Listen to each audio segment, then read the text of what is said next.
I haven't made a vlog in a while. Oops.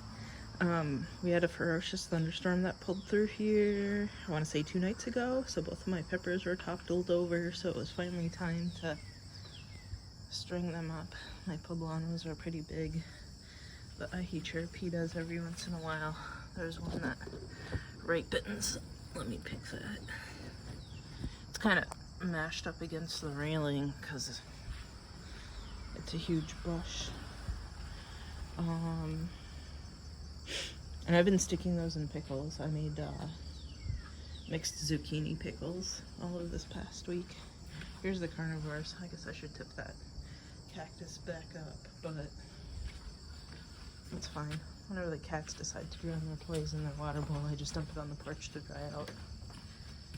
Hopefully those fruits get bigger, but they probably won't. What else? Those remaining pawpaws are good. I haven't seen the other ones sprout back yet. This tree is leaning for certain. I don't know if I should try to string it up and pull it in the other direction or what. I mean, it's leaning in the direction of the light, right? I have volunteer, what's it called? The thing that monarch caterpillars eat. Something kept taking out 2 of the heads here, and I didn't know why. Like, bitten all the way down to the ground. Do you see that? So I put these tree protectors around them, and I put these up, the stakes, and it still took it down to the ground. So I don't know what's going on. But now they have tree protectors and stakes next to them, so hopefully whatever's been chewing them off doesn't keep chewing them off. Thought maybe the neighbors had like a sprinkler head that was hitting it with really hard water, but sometimes I see my driveway wet in the mornings, but it's not that, so I don't know. Maybe I'll mow today, because it's not supposed to rain for a little bit, which is nice. I mean, I'll have to water the garden, right? But what else? Keep having to rearrange the grapevines, because whenever there's a big storm, it pulls the vines off the top of the arbor. But you know, maybe at this point, because it's spread so far, I just need to start chopping off the parts that are hanging off the end, which is nice. Not like this crabgrass is blooming. I should take a weed whacker to it. I pulled the passion fruit vine, the one that's kind of springing up over there, off the pineapple mitt here, because it was getting pretty shaded. I guess I should probably chop back that flower too. Stuff in this pot, well, except for the bush, the ornamental like evergreen bush cuttings, right? And I guess the grape cuttings didn't survive either, but it's good that the gooseberries did. This mint and grape are doing well. Pear is growing. I swear it's doubled size this year. Fig is busting out of its cage. The figs are still, I mean, I don't know if you can tell, the figs are still pointing upwards. And I heard that when they point down that they're ready. So figs are still not ripe, right? I think that one's called the Breba fig. And then the fall figs are already growing in too. So the spring figs aren't done yet, and the fall figs are already growing in. Hopefully it doesn't drop the spring figs. It's also growing upwards and growing to the side, and it's gonna be huge. I had sworn I moved the berries from here, but more sprung up, which is fantastic. So I have those Pacific Northwest ones, thimbleberries, and then black raspberry too, which is good. I don't want to walk through there. Lots of tall grasses, and I'm afraid of ticks.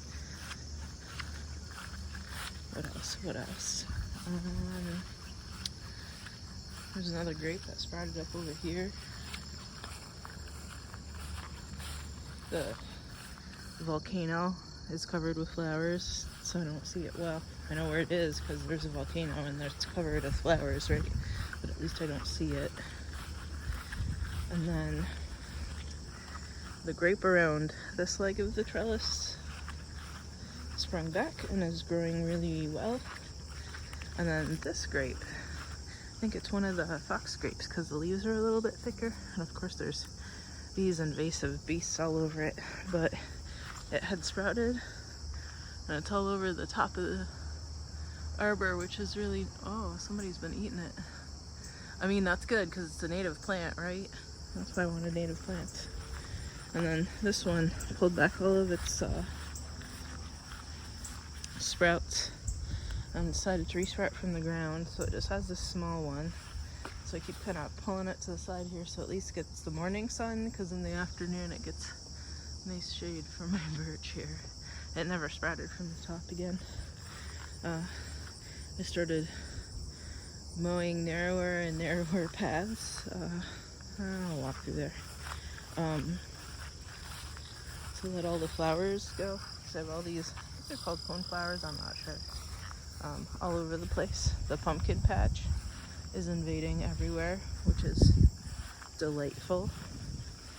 I mean, I have a problem, right? I have a problem with ordering plants. So, yesterday I ordered a Bavay Gauge plum. So I have the yellow plums over there, but then that one's a nice green round plum. I think it's the one that I'm looking for, the delicious tasting one. My relatives in Europe have a gigantic green plum tree in their chicken run, and I've never found a plum in the US that had the same flavor.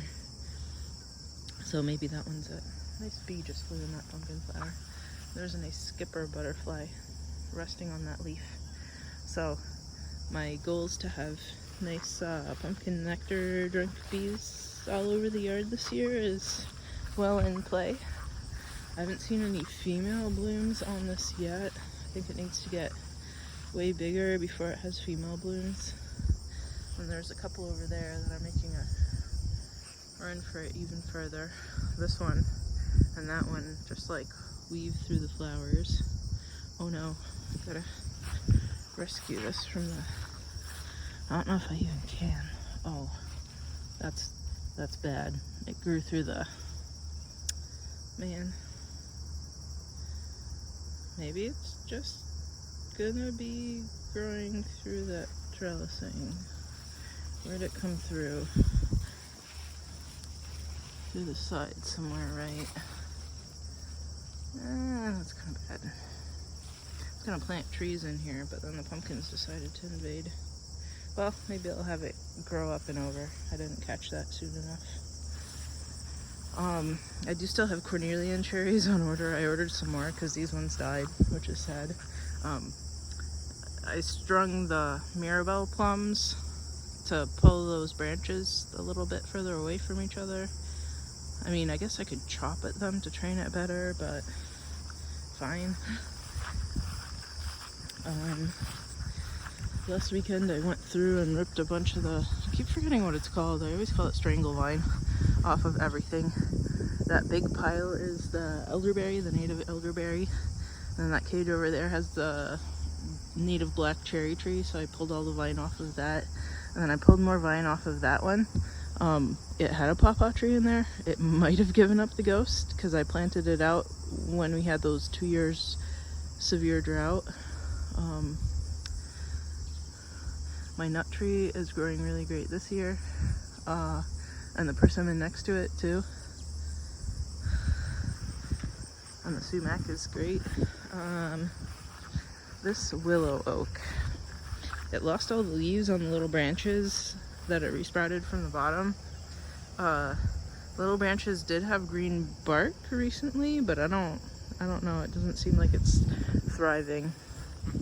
And then you can see the leaves in that one at the bottom, the willow-like leaves. So the little seedlings that I put down there are doing well. So I don't know if I'm gonna leave both of them in there once it hits winter time, or maybe try to dig one of them out and then plant one of them here. But then I was thinking, you know, if I don't do that, maybe I'll put the gauge plum here or something. so it'll be kind of growing out of the shade of the trees. But this one's supposed to get really big, so maybe I'll put the gauge palm there where that stake is, where I put pink mulhy grass, but I don't think it survived. I'm just seeing its nice flower, pink flower over here.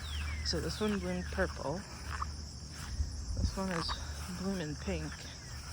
It came free with something else. Oh, pink and yellow. It came free with something else that I had planted or ordered. That's not good. Should pull that out. The thistle. This is that energetic pear.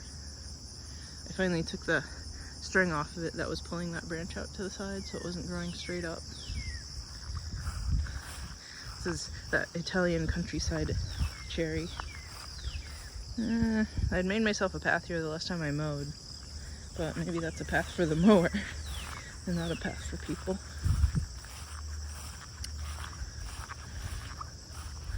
Okay, let's go in the garden. Oh, wait, let's look at this first. So, that jujube that kept toppling over, I don't know if we looked at it last time. I gave it a haircut because I was sick of it. Oh, and here's my smiley face echinacea.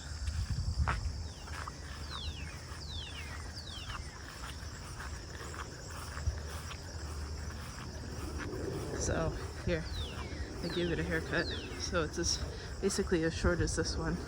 This one's busting out of its cage. This one had decided to grow straight up, but I was having none of it. So I chopped off the top. Hopefully the side branches get going now. I don't think it actually needs the twine. Is it actually pulling on it hard? Maybe, because it rained a lot. So, and I cut the suckers off the bottom. The ones that were coming out of the, what is it called? The not tasty fruit base of a tree that the tasty fruit gets grafted onto. And here's the back side of the garden. I have my gourds on this trellis this year. The left-hand side is the ridged loofah. The right hand is the cuckoozy gourd. So I don't know if I'm gonna fight my way through all the plants to actually walk into there.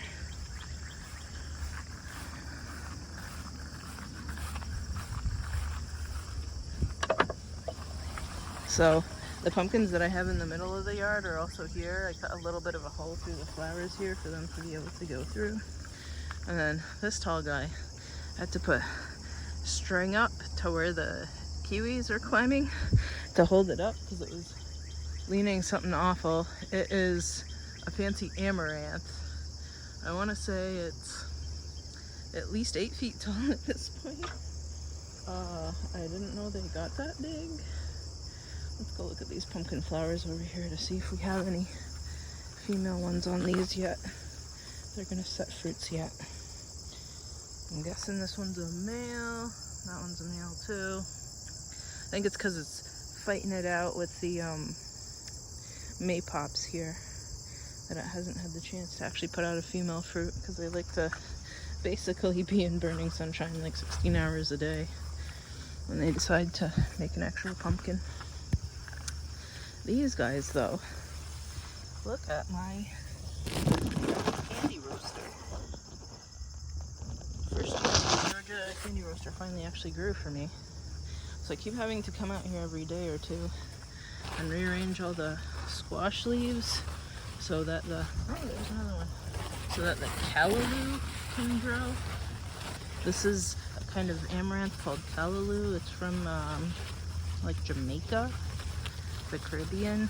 The bugs are eating it, something ferocious, like are these cucumber beetles actually eating it alive? Because this one doesn't even have leaves, it's just a skeleton. I guess I gotta move that pumpkin leaf over too.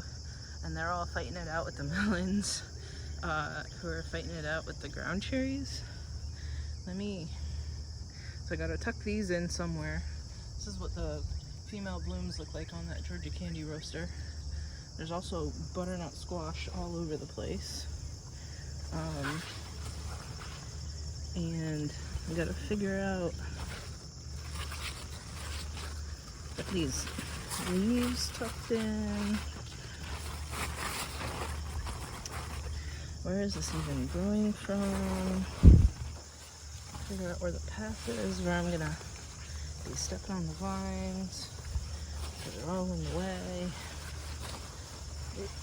Yep. Then I tied back the okra because it's also growing wild. There's some more squash blooms in the back. These are like as tall as me now. Is that female blooms or male blooms? And why is it in my pack?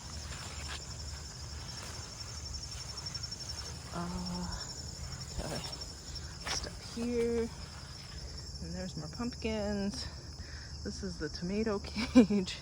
Filled the whole entire thing already. I go through and pick all the tomatoes like every other day. Some of them already dropped on the ground because they're growing in so fast. Whenever I touch the tomatoes, it makes my skin itch because they give me kind of what is it called?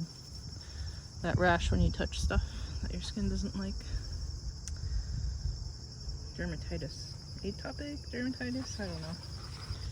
So, what else?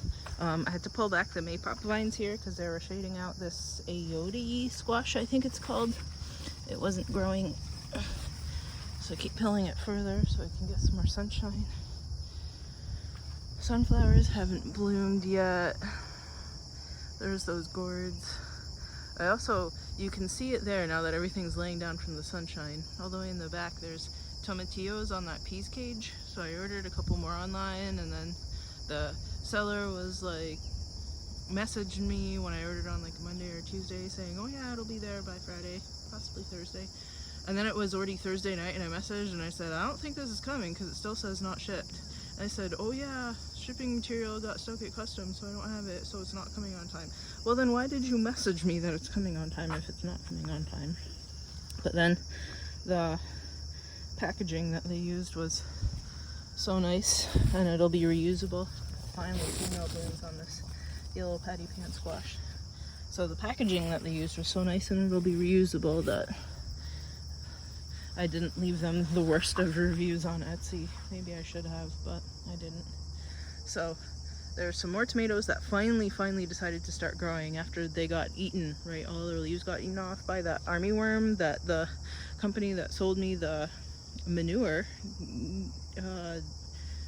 they don't check, I guess, and they just decided to sell armyworms. So these are those pink Brazilian pumpkins. They got it on Baker's Creek seeds. I almost fell there. Putting out roots. Mosquitoes everywhere too. They have nice round leaves. No, wait. Finally male blooms. That just started. Hopefully female blooms sometime, and not just taking over my garden and that's it. These are the ridged loofah gourds that I'm also growing over here that armyworms also ate until they finally took off. I'm gonna have to pull those down and train them sideways along the thing too. There's all the muscadine grapes that I had planted. I pulled one of the melons onto this bed. There's the zucchinis, and the melons started in the other half of the bed. It's just, there's the okra, right? There's that amaranth. It's just kind of a mess. And then all the weeds that are growing among my black raspberries. But they're good for the plants, so I leave them. And then let's see if I can get over there and show you the butternut squash. Can't just step between leaves because there's also melons growing in here. You gotta take it one foot at a time and see where you can even step.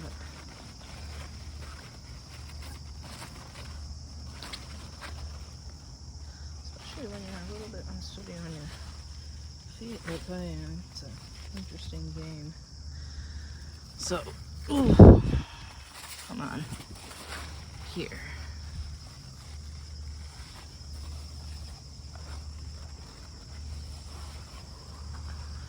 So, in here somewhere, have my, that one's huge. I have my butternut squashes. This one already was in. I feel like I should probably already cut it off and bring it in.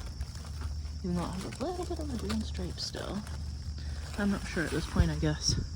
It started looking tan like 2 weeks ago though, so maybe it's done. And I didn't bring my knife with me, of course, and I'll need it in order to... Oh no, a bee got caught in the web. Oh, it made it free. I'll need my knife to come pick the zucchinis over there. You see the female blooms on it? So I'm getting like at least a zucchini a day. That's why I've been making pickles. And I have more sunflowers over there. Okay, seems like I should go grab my knife from the front, my garden knife, and then harvest a bunch of stuff, rearrange leaves again. Oh, that melon looks like it wants to grow up the amaranth. Maybe I should let it. And I was gonna mow today, but maybe I don't have the energy. And apricots are on sale for $1.99 a pound at the store. So I tried to make pectinless apricots with them, right? And I still have some apricot trees in here too, so I guess I'm practicing for when I hopefully have some apricot trees. They're not doing very well. One is here, and then another one is in here somewhere too, towards the edge. I can't see it right now. So pectinless recipes don't work. I cooked one batch the middle of this week for like 2 hours, and it never set, it never hit temp, because it's supposed to hit 220. And so I'm gonna try it with added pectin today to make apricot jam, because it's delicious. Okay, this has been a very long vlog. If you made it to the end, thanks. If you didn't, you won't hear this anyway. So, I guess till next time.